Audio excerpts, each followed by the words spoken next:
পশ্চিমবঙ্গের নির্বাচনের ফলাফল দেখলাম।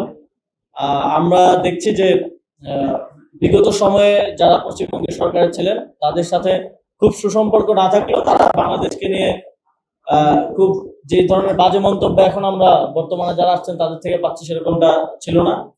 তো আমরা তাদেরকে আহ্বান জানাতে চাই যে আপনারা বাংলাদেশের অভ্যন্তরীণ বিষয় নিয়ে কথা না বলাই ভালো। আমরা আমাদের অভ্যন্তরীণ বিষয় দেখার জন্য বাংলাদেশের রাজনৈতিক দলগুলোই যথেষ্ট, বা আদার স্টেক হোল্ডার যারা আছেন তারাই যথেষ্ট।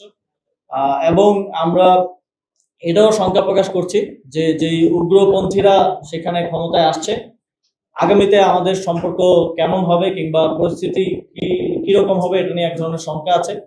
আমরা বাংলাদেশের পক্ষ থেকে বাংলাদেশের সার্বভৌমত্ব এবং বাংলাদেশের মাথা উঁচু করে দাঁড়িয়ে থাকার জন্য আমাদের রাজনৈতিক লড়াই অব্যাহত রাখবো।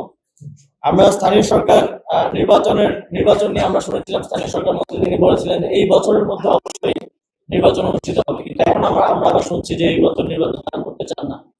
আমরা দেখছি যে হোসেন মোহাম্মদ এরশাদ যেমন সারা দেশে প্রশাসক নিয়োগ দিয়ে রাষ্ট্র পরিচালনা করেছিল, তারেক রহমান ঠিক এরশাদের মতোই রাষ্ট্র পরিচালনা করতে চাচ্ছেন।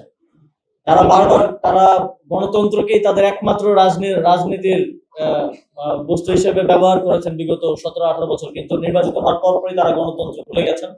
তারা এখন সব জায়গায় ধরে ধরে লোক বসিয়ে দিয়ে, ইভেন যারা জনপ্রতিনিধি হতে ব্যর্থ হয়েছে, নির্বাচনে পরাজিত হয়েছে, এবং যারা নির্বাচনে মনোনয়ন বঞ্চিত হয়েছে তাদেরকে দিয়ে এখন স্থানীয় সরকার প্রতিষ্ঠানগুলো চালানোর, তাদেরকে প্রশাসক হিসেবে বসিয়ে চালানোর একটা পায়তারা চলছে।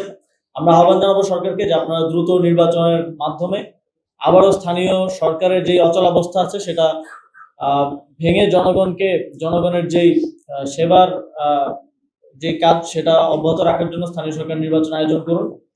এবং এরশাদের মতো দেশ চালালে এরশাদের মতো পরিণতি ভোগ করতে হতে পারে, সেটাও মাথায় রাখবেন।